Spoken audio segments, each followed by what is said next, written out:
Assalamualaikum warahmatullahi wabarakatuh dan salam sejahtera.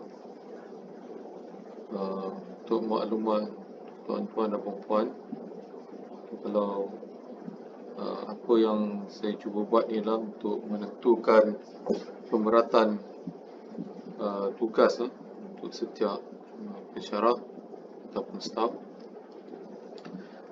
Jadi kalau kita tengok Microsoft Excel ni, di sini kita boleh lihat saya buat rubrik untuk skor jawatan dan juga skor kekerapan tugas. Okey, skor bermula pada angka 1, 2, 3 dan 4.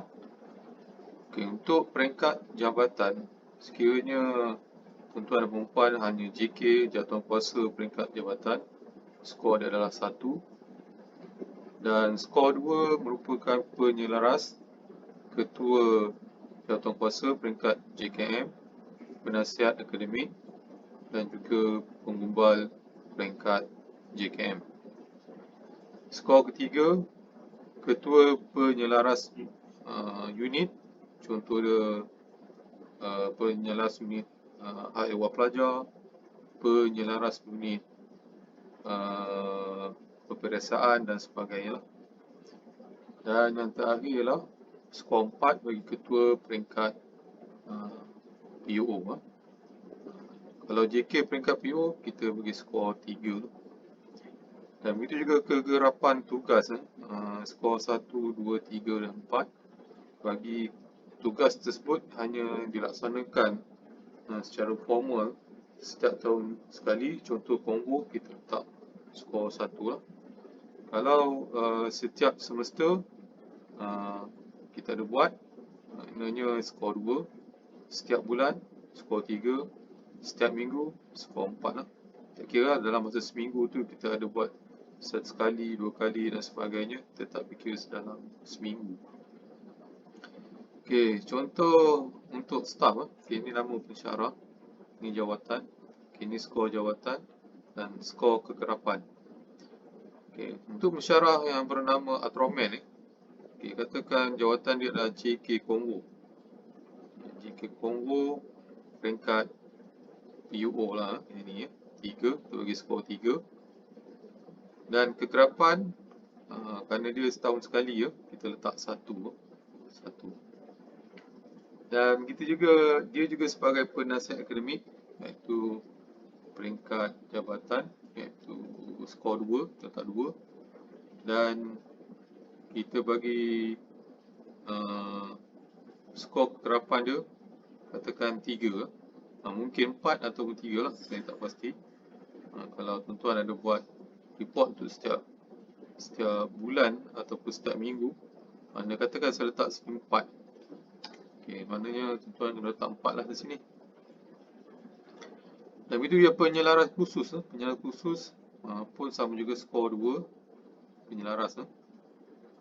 Dan skor kekerapan dia buat setiap bulan. Dia akan update markah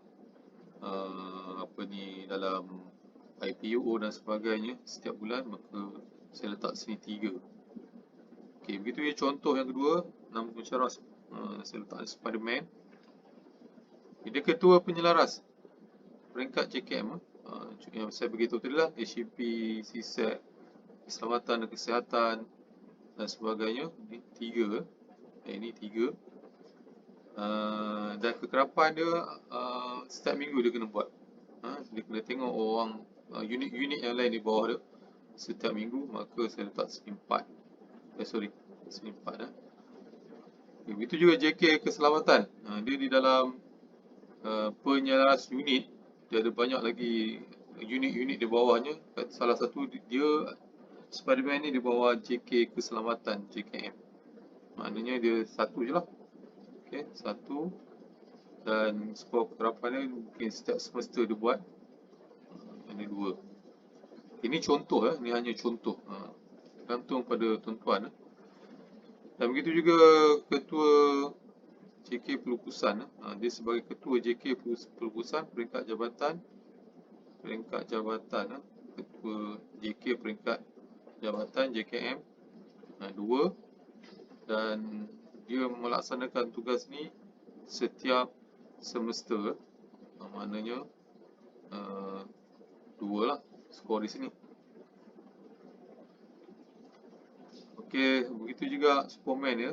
Sama juga JK, peperiksaan peringkat JKM 1 dan kekerapan dia buat setiap semester 2. Ketua Perukusan peringkat JKM, ketua kita letak dia sebagai 2 dan kekerapan buat setiap semester. Ketua Pemandu Graduan peringkat PUO, ketua peringkat PUO 4, kekerapan dia 1, jadi kita letak 1. Okey, ini yang tuan-tuan perempuan akan isi ya. Cik Didi akan letak dalam WhatsApp dan tuan-tuan cuba isi ni ya. Dan kita akan lihat pemberatan tugas masing-masing lah. Jadi saya minta cuba buat secara tulus ikhlas supaya kita sama-sama dapat menilai. Okey, saya harap benda ni dapat dibuat pada boleh segera lah untuk kita tengok pemberatan tugas masing-masing. Okey, sekian, terima kasih.